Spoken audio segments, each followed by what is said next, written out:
ગુજરાત પ્રદેશ મહિલા કોંગ્રેસ દ્વારા દરેક શહેરમાં નવા કાર્યકરોને પાર્ટીમાં જોડવા માટે ઝુંબેશ શરૂ કરવામાં આવી છે, જેના ભાગરૂપે રાજકોટ શહેરમાં મહિલા કોંગ્રેસ દ્વારા પાર્ટી માટે નવા કાર્યકરોને જોડવા માટે ઝુંબેશ હાથ ધરવામાં આવી છે। ગાયત્રીબા વાઘેલાની આગેવાનીમાં મોટી સંખ્યામાં કાર્યકરોને પાર્ટીમાં જોડવામાં આવ્યા હતા અને મહિલાઓને ઉપયોગી તેમજ સમસ્યાઓને સરકાર સુધી પહોંચાડવા માટે આહ્વાન કર્યું હતું।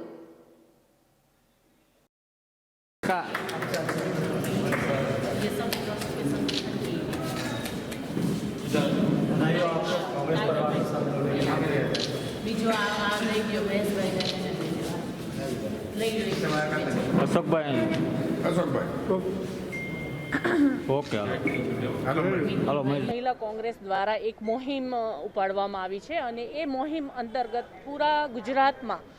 કે જે વિવિધ ક્ષેત્રના બહેનો જે છે, એનજીઓ ચલાવતા બહેનો છે, એજ્યુકેટેડ બહેનો જે છે, એને કોંગ્રેસની વિચારધારા સાથે એ લોકો મળી અને કોંગ્રેસમાં અમે ભેળવવાની એક જે મુહિમ ઉપાડી છે, એ અંતર્ગત આજે જ્યારે સૌરાષ્ટ્ર કચ્છ ઝોનનો અમારે અહીંયા મિટિંગ છે અને એમાં પણ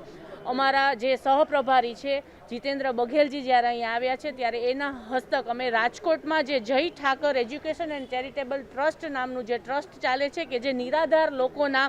આંસુ લૂછવાનો અનેરો પ્રયાસ કરે છે અને આ ટ્રસ્ટ જે છે એ સૌરાષ્ટ્ર કચ્છમાં એની આ શાખાઓ છે, એમાં પણ તમે દેવભૂમિ દ્વારકા, પોરબંદરમાં ઘેડ માધોપુર અને ખારવાવાડમાં અને દેવભૂમિ એવી રીતના બધે એનો જે ટ્રસ્ટના બહેનો આશરે 1500થી 2000 જેટલા બહેનો જે છે એ લોકો પણ અમારી સાથે કોંગ્રેસમાં જોડાવા માટે થઈ અને તત્પર છે અને એ અંતર્ગત આજે જય ઠાકર એજ્યુકેશન એન્ડ ચેરિટેબલ ટ્રસ્ટના પ્રમુખ એવા ભાઈ શ્રી વલ્કુભાઈ બોડિયા અને ઉપપ્રમુખ બેન શ્રી પુષ્પાબેનને અને સાથે સાથે એમના જે દિલીપભાઈ છાયા કરીને જે એમના સભ્ય છે એ લોકોને અમે આજે અહીંયા કોંગ્રેસમાં ભેળવવાના છે।